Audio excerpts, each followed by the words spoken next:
So, Sheriff Derrick, how much further is this enclave of yours? Not much further, Dr. WHeasel. But keep your eyes open. You never know when the cluckers might attack. Lost far too many good people that way. Right, now just run this all by me again. This planet has been overrun by, and I can hardly believe I'm saying this, undead chickens? Not just any chickens, Doctor. The ones we raised here in Bantam Town were crossed using an extract of velociraptor DNA. Made for some mighty large hens. Good eating, too. Chickens, crossed with their own ancient ancestors. Oh. And did at any point someone not say, hey, maybe hybridizing these birds will lead to a foul outcome? No? Nothing? Man, you're a tough audience here. Not much to laugh at of late. Lost my wife, friends too, but we've kept our hopes alive that GFC would eventually send help. Why, I was pleased to see one of their quality inspectors had finally arrived. Yes, that's me, Dr. Terry McTivens WHeasel, GFC Quality Inspector at Large.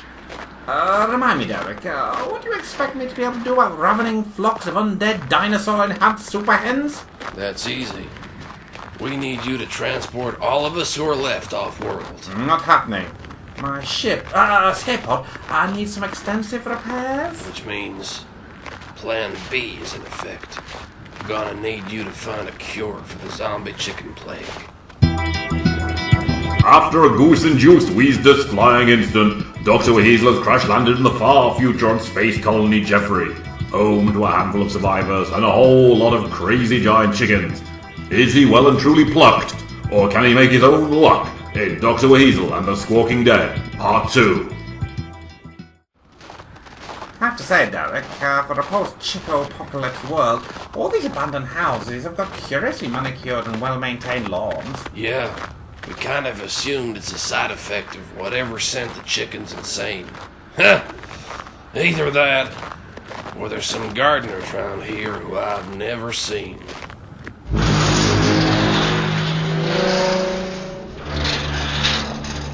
Welcome, Dr. WHeasel, to the Space Colony Geoffrey Safe Zone.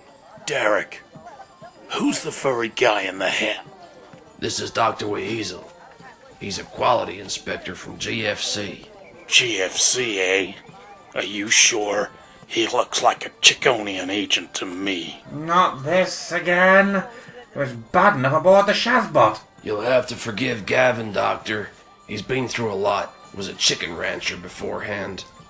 But since they turned vicious, he's been my right-hand man. Got us through some tight scrapes.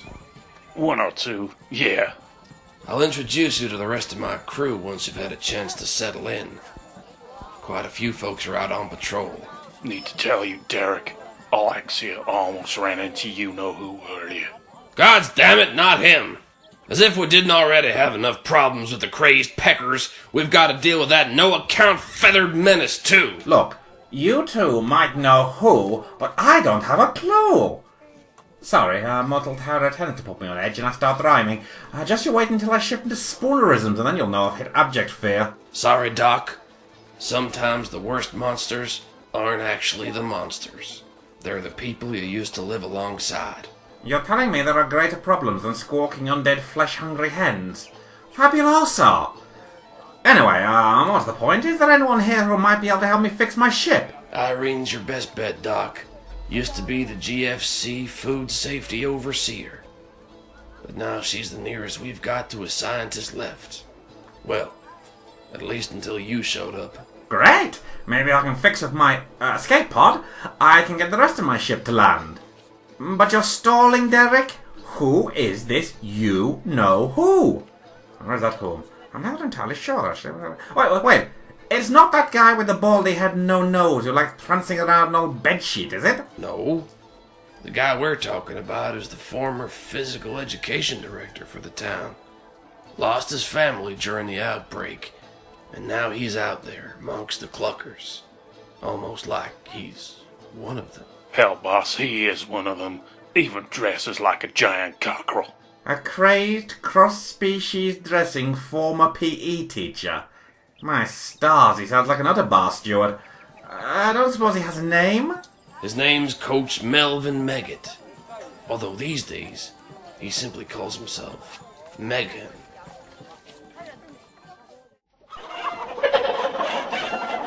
Now then, my feathered wonder, today's gonna be a big day.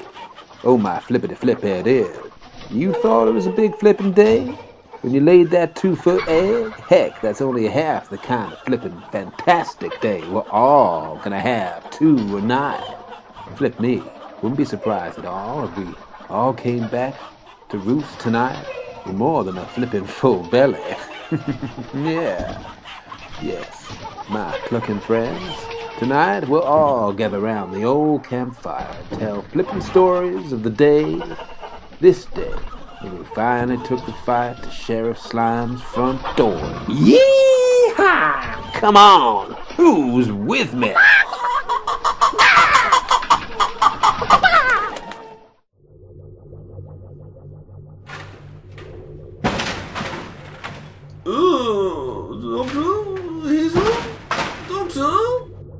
Donny all the heck in a handbasket. He's buggered off and left me behind.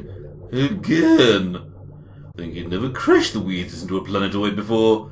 Honestly, we really ought to look into fitting this thing with safety belts. Or for that matter, chairs to sit in. Standing around all the time does my lower back no good.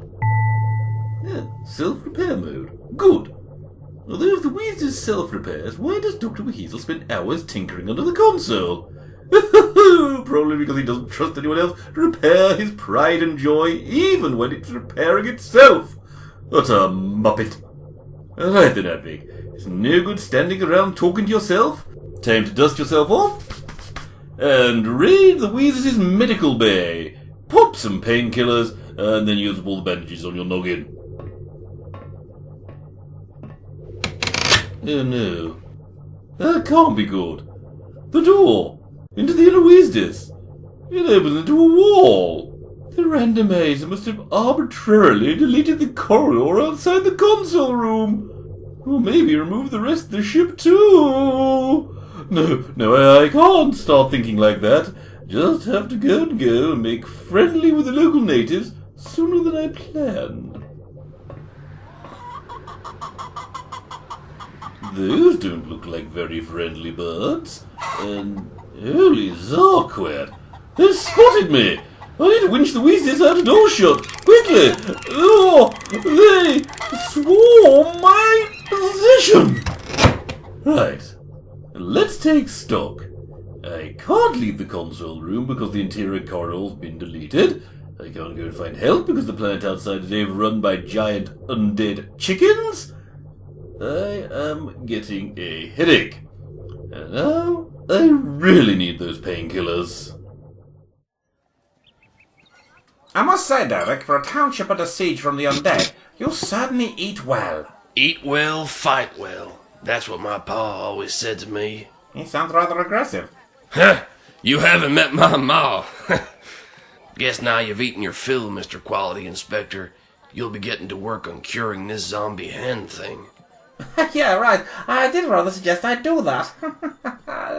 I tell you what, I'll go chat with your chief science board and see what the old QA inspector can rustle up with his magic paws. Sounds like a plan.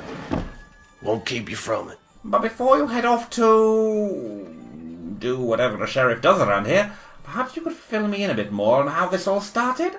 Began a few months ago, but seems to have gone on forever. People on Space Colony Geoffrey are peaceful folks. Don't much like working for the GFC, but there's not much other ways of bringing in homeworld credits to a frontier agricultural world. Frontier world? What frontier were you on? The Chaconian Empire, the United Earth Confederation's biggest and most aggressive neighbor. Not that it's ever come to a shooting war. Space Fleet makes sure we have a relative peace of mind. Although, there was that incident with the space mega freighter getting hijacked last year by enemy agents. Gavin, you know as well as I do, that ship suffered a hyperdrive malfunction. Huh, you'll be joining the Aluminum Foil Brigade next, claiming a load of cybernetically augmented monkeys were behind it. Yes, that'd be crazy. It wasn't utterly true. What did you say, Doc? Nothing. Carry on with your tale. Frontier world, Chiconians, peace and quiet. Not that peaceful. We're close enough that the Chiconian Empire sends envoys every now and then, trying to persuade us all that they've got a prior claim on this world. They weren't too keen on us raising hens either, given the Chiconians share certain physiological similarity. Those are long words, Gavin. Ah, but right, Chiconians look like chickens. Another reason they wanted to chase you off-world. That's for sure.